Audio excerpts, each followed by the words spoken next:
ya. Nah ini Bapak ambilkan dari web mengenai pengertiannya.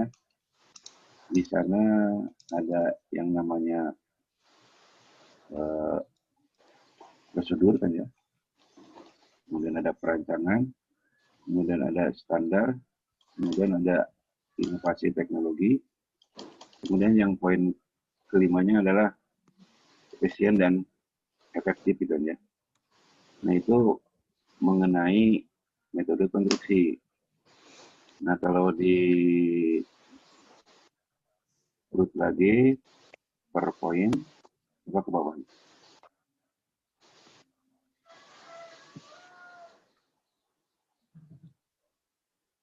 Nah ini untuk poin 1, untuk strukturnya ya, ini sudah umum dikerjakan oleh perancang struktur. Jadi kalau Anda nanti tertarik di bidang metode konstruksi gitu ya. Misalnya bangun-bangun itu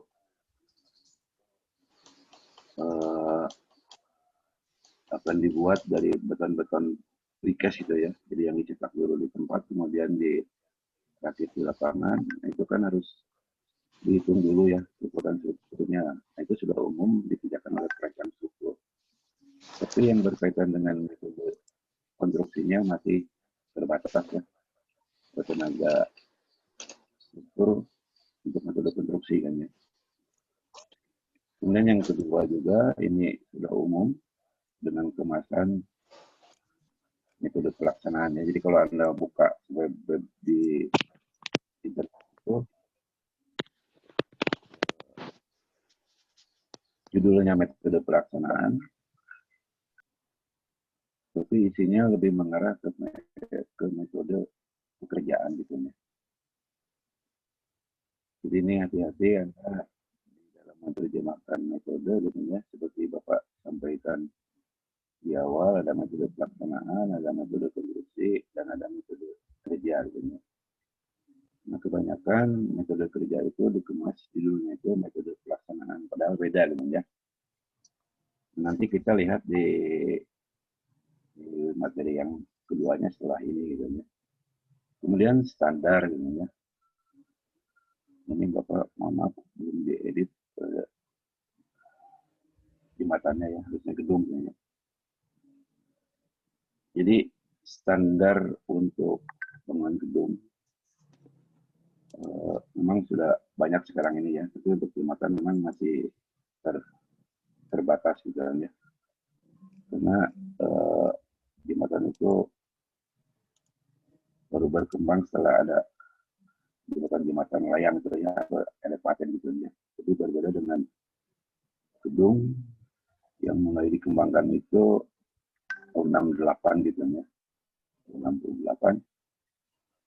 Nah, sehingga banyak aturan-aturan detailnya untuk metode-metodenya ya.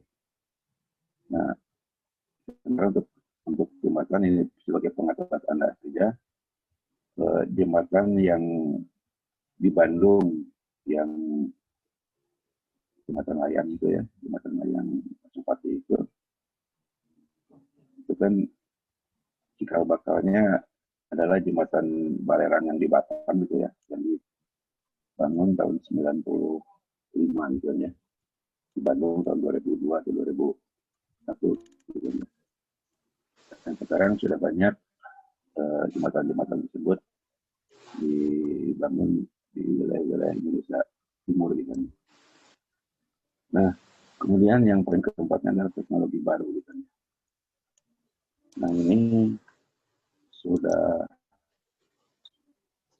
banyak diterapkan teknologi baru gitu ya. Termasuk metode monolitik kan ya. Itu nanti untuk tugas Anda di mata kuliah yang ADP yang kemarin harusnya gitu ya. Cuma waktunya kemarin belum habis, jadi tugas belum bisa disampaikan. Kemudian perkembangan teknologi yang lainnya itu bahwa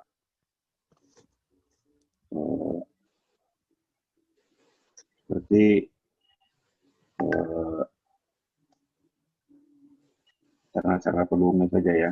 Seperti pombok-pombok juga atau begitu sekarang sudah banyak yang modern sehingga bisa bisa digunakan atau bisa menghasilkan suatu produksi yang bisa lebih cepat gitu ya dibanding dengan pembangunan yang terdahulu. Kemudian yang poin kelimanya untuk efisien dan efektifnya itu sudah umum dirancang dari produktivitas kerja. Nah ini nanti ada kaitannya dengan uh, pembagian journey gitu ya, yang tadi sampaikan mungkin beberapa pertemuan ke depan gitu kan ya. Nah itu 5 poin penting itu merupakan uh, bagian dari metode konstruksi yang Anda harus terjemahkan poin per poinnya ya, supaya pemahaman tentang metode konstruksi itu bisa dipahami dengan baik. Jadi modal dasarnya ya nekrek gitu kan ya, modal dasarnya. Kemudian untuk uraian metode kerja ya. Jadi nanti ada contohnya ya, tidak membahas masalah waktu, tetapi masalah urutan pekerjaan dan poin-poin penting dari setiap urutan tersebut ya. Sehingga hasil akhirnya adalah untuk hasil dari pelaksanaan ya, atau untuk pekerjaan. Mungkin nanti di slide berikutnya setelah ini. Kemudian metode pelaksanaan. Nah ini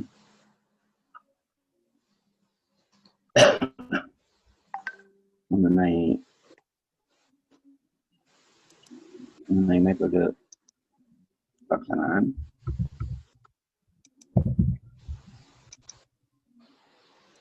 Kalau Anda perhatikan tabel yang di bawah ya, jadi Bapak ambilkan dari kerjaan jalan ini untuk bor filenya ya. Jadi nanti hasil akhirnya itu jumlah alat yang digunakan itu ada berapa gitu, beserta dengan durasinya. Kira-kira kebayang nggak? Jadi hasil dari analisis metode pelaksanaan itu akan keluar jumlah alat yang digunakan. Ini belum Bapak masukkan jumlah ininya, jumlah logistiknya berapa setnya ya. Jadi ini kita ambilkan dari hasil kajian metode pelaksanaan. Jadi jumlah dampaknya berapa, jumlah ekskavatornya berapa, sistemnya itu. Jadi itu berdasarkan hasil-hasil kajian dari metode pelaksanaan. Jangan lupa durasi ini juga harus muncul. Nah ini metode pelaksanaan untuk pembangunan gedung ya tidak begitu rumit, berbeda dengan jalan gitu kan ya. Kalau jalan kan harus jelas metode pelaksanaannya, jalan dan jembatan gitu kan ya. Karena kalau tidak jelas metode pelaksanaan, maka bisa dibayangkan oleh Anda kemacetan yang akan terjadi gitu aja. Mengapa? Karena metode pelaksanaan itu kalau tidak dirancang dengan baik kan jalan bisa macet gitu ya. Contoh, apakah lahan jalan itu akan digunakan untuk konstruksi atau tidak gitu ya. Kalau digunakan kan apakah sebagian atau seluruhnya. Kalau seluruhnya kan harus ada jalan alternatif. Kalau sebagian perlu ada pengaturan lalu lintas gitu. Ada masalah debunya dan segala macam ya. Itu memang tidak oleh karena menjadi ciri khasnya perancang atau menjadi ciri khasnya perusahaan gitu kan ya. Nah, sehingga hasil-hasil dari rancangan metode pelaksanaan kita akan dieksposikan Jadi kalau Anda nyari di internet pun tidak akan memperoleh tentang metode pelaksanaan. Begitu pula detail dari metode konstruksi tidak akan ada gitu ya. Di apa sih di internet gitu ya. Yang ada hanya metode kerja gitu. Karena itu sudah secara umum. Nah itu mengenai gambaran dari metode konstruksi secara garis besarnya. Secara detailnya ya, yang metode pelaksanaan ini secara besarnya. Nah, kira-kira ini bisa dipahami nggak tentang metode konstruksi? Jadi kalau metode konstruksi ada kaitannya dengan waktu. Kalau metode kerja kaitannya dengan mutu hasil pekerjaan. Kalau metode pelaksanaan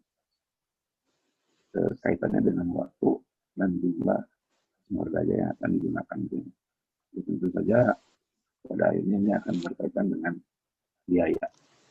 Nah, kira-kira bisa dipahami nggak? Atau lanjut dulu ke penjelasan yang kedua. Lanjut dulu aja, Pak. Ya, silakan lanjut ke metode targetnya.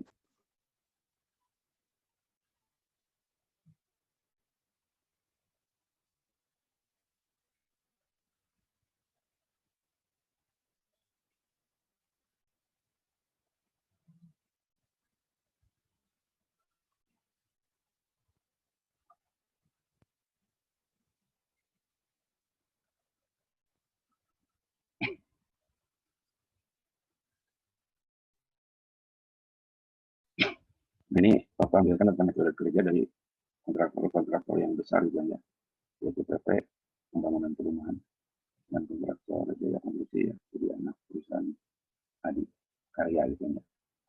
Nah ini Bapak ambilkan dua kerja, metode kerja dari kontraktor-kontraktor yang besar gitu ya. Mungkin ini ada di internet ini kalau Anda mencari. Nah cuma istilah-istilah tentang metode kerja dari beberapa perusahaan tersebut agak berbeda gitu ya. Kalau dari Jaya Konstruksi memang sudah namanya sudah metode kerja. Tapi kalau dari PP diawali dengan metode pelaksanaan pekerjaan apa gitu ya. Dalam hal ini adalah metode pelaksanaan pekerjaan pilot gitu ya. Hanya beda nama aja. Kalau waskita karya sama karya metode kerjanya sama dengan Jaya Konstruksi. Ya lanjut.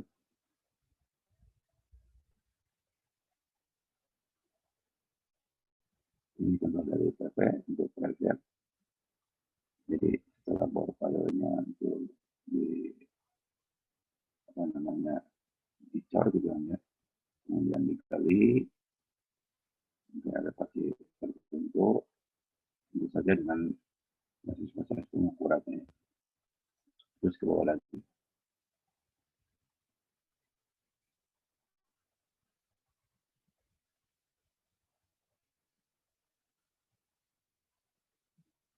Nah ini belum diedit ya karena BPP. Jadi masih metode pelaksanaan dalam metode pelaksanaan pekerjaan misalnya. Nah itu alat yang digunakan apa saja, termasuk alat berat dan alat manualnya. Terus bawahnya lagi. Terus ini peralatan. Terus slide berikutnya.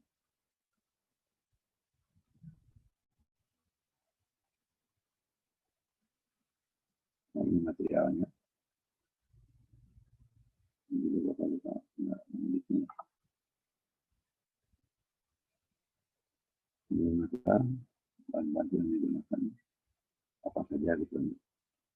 Itu harus lengkap gitu. Oke, slide berikutnya.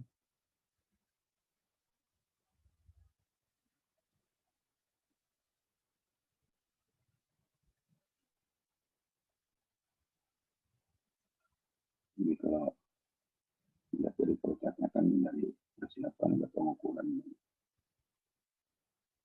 Dan di pembersihan kalau tidak sesuai dengan spek dan gambar itu diperbaiki.